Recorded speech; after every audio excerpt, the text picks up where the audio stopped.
Hi guys, I'm Iulia. Hi guys, I'm Iulia and welcome back to my channel. In case you're new here, welcome. Today I'm gonna start a new series where I'm gonna try and teach you the basics when it comes to drawing and basics that you need to know when you want to apply for architecture school. Well, I paid quite a bit of money to learn all these tips when I was in high school in order to prepare for university. But now I decided to do these videos where I'm gonna show you all the basics that you need to know and prepare you for university if you want to study architecture and if you're interested in this subject.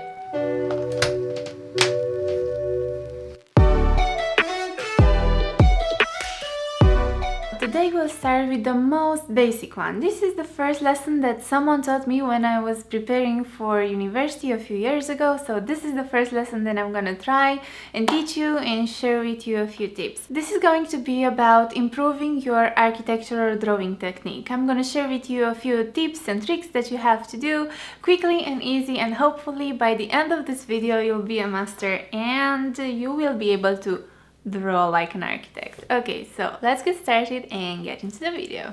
Okay, so the first thing that we'll talk about is line weights. I think this is the most important lesson and the most important thing that I can share with you. Why are line weights so important? They are important because they tell you where to look.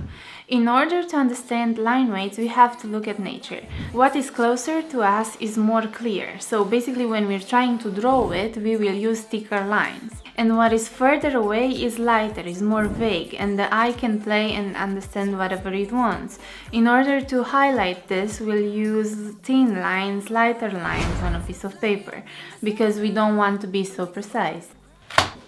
I usually use these pens and this little marker or a Sharpie, however you want to call it, to contour my buildings or to show the heavy materials in my drawings. I'm using this for thin lines which show lighter materials and less important objects or information in my drawing. The second most important thing is again about lines. Lines are extremely important in architecture, and not only in architecture, in photography as well. This is something that I've noticed lately.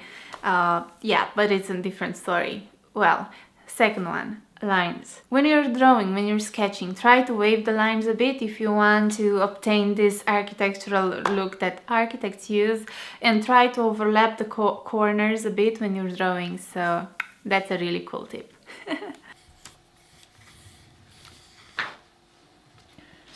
Tracing paper is extremely useful because when you're designing by itself is a creative process. So you have to try and do different versions of the same thing so many times. And tracing paper is great because you can draw the same thing as many times without having to measure anything again, just to draw on top of it again and again and again, and then you'll have multiple versions of whatever you're drawing. So tracing paper is a lifesaver. Yeah, I think that was it for today's video. I hope you enjoyed my tips and you found this really useful and you actually got an idea of how you can draw better and how you can draw like an architect. I know these are just a few tiny little tips, but they are helpful and they can help you improve your drawing skills. So yeah, that was it for today's video. I hope you enjoyed it. I know that these tips are really boring, but they're extremely useful, especially if you're into architecture or drawing or illustration or whatever you want. I think that those tips in regards to line weights are extremely important, so it's something that you should know. I hope you enjoyed this video, and if you like what I'm doing, hit that subscribe button because it helps me so much, and you're gonna help me reach those 1000 subscribers that I've never ever thought I'm gonna reach. So yeah, thank you so much for watching. I hope you enjoyed this and see you next time. Bye!